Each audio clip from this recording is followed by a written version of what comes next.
everyone, welcome back to my channel. I hope you're all doing really well. As you can see by the title of this video, we are back with another Abominable Book Club book box. This is March's box, so I took a little bit of a break because my TBR is completely out of hand, but I did see the sneak preview of what is included in this box for March, so I absolutely had to get this one. So let's get stuck in. Cool, so first up, the first thing you normally see when you open this box is some kind of snack, and that is exactly what I've seen straight away. I'm a big fan of these, but I think if you're not from the UK, you're not gonna maybe know what these are. These are Welsh cakes, and the only way I can really explain them or describe them is like they're kind of a scone, but flat.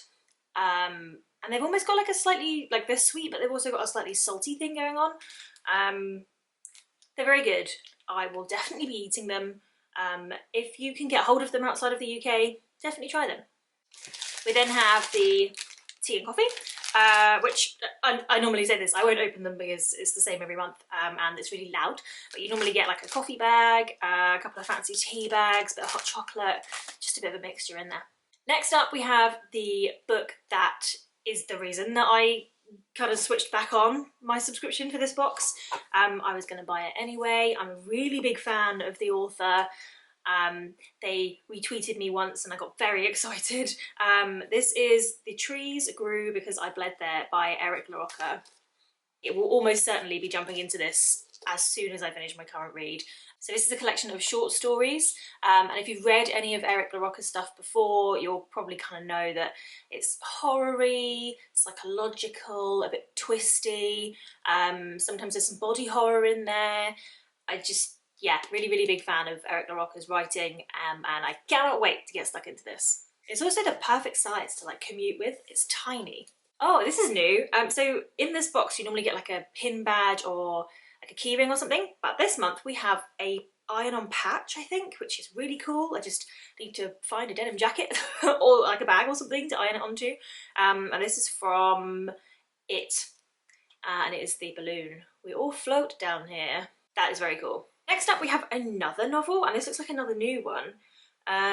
This is a Titan one. Not like, you do get a lot of Titan books in this book box, which is absolutely not a bad thing. I really like Titan, and generally speaking, they're probably up there with one of my favourite publishing houses. I think any James Brogden stuff is amazing, and actually Titan sort of introduced me to that, and so did this box. They introduced me to James Brogden, so I'm always up for a Titan book. And this is Sister Maiden Monster by Lucy A. Snyder. And the blurb of this one says, "A virus tears across the globe, transforming its victims in nightmarish ways. As the world collapses, dark forces drive a small group of women together. To survive, they must evolve. Erin, once quiet and closeted, acquires an appetite for a woman and her brains. Why does forbidden fruit taste so good? Savannah, a professional BDSM switch, discovers a new turn-on, committing brutal murders for her eldritch masters. Mariva, plagued with chronic tumours, is too horrified to acknowledge her divine role in the upcoming apocalypse. And as her growths multiply, so does her desperation." This sounds like a lot of fun. I love that sounds like a kind of like a female cast thing going on. Any mention of Eldritch and I'm normally there, honestly. This looks really good. We then have a couple of bookmarks. So we have the normal spook mark, that's got the little QR code on it if you wanted more of a breakdown of the books that you've received. And then we get the bookmark that the guys at the Abominable Book Club designed, and I'm ashamed to say I don't understand this reference at all. If anyone knows what this reference is, let me know. I simply don't know. I've got this going on the back. I don't know if this is meant to be insecty. It looks like it could be, but it kind of isn't. I don't know. I don't know what this is. Okay, last but not least, we have the second-hand book. Whoops. Well, there goes all those peanuts all over the floor.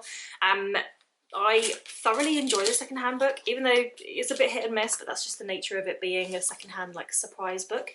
And this one is a hardback, which is really cool. We love getting a hardback. It's a hardback and I absolutely can't get into it. Hang on.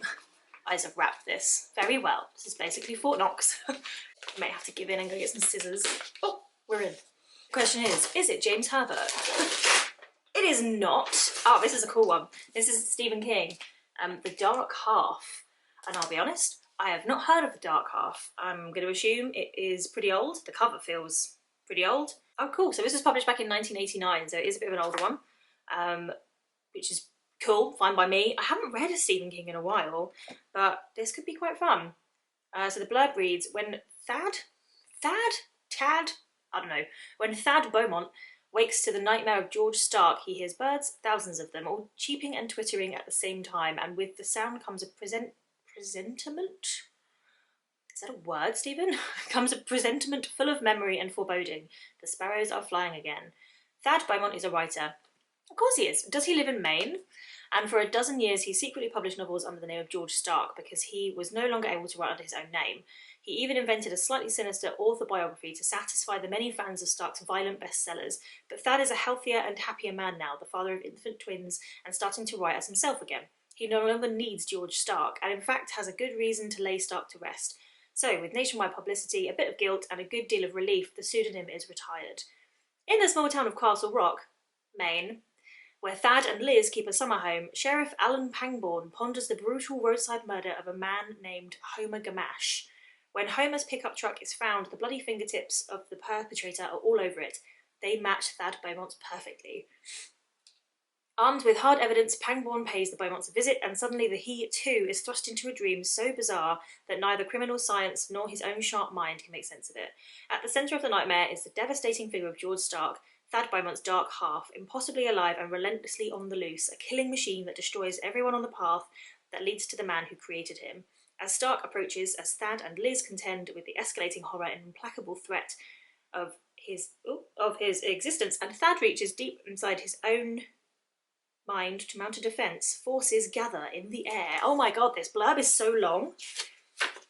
It says it carries on. It doesn't carry on. It does carry on. Forces gather in the air above Castle Lake, outriders of the dead to the land of the living. To whom do they belong? Here is the dark half, a tale of terror so real and fascinating that Stephen King's growing legion of fans will find themselves squirming in the master's heart-stopping, blood-curdling grip and love every minute of it. That, Stephen, was not a blurb. That was very long, but this sounds really fun. It sounds like a mixture of like Dexter and another Stephen King one, The Secret Window. So yeah, this looks like fun, and I'm actually after a thriller to read after I finish reading what I'm currently reading, so I might jump into this. Cool, so that is everything for this month's book box. I really hope you enjoyed this video. If you did, please give it a thumbs up and subscribe to my channel, and I will see you next time with another one. Bye!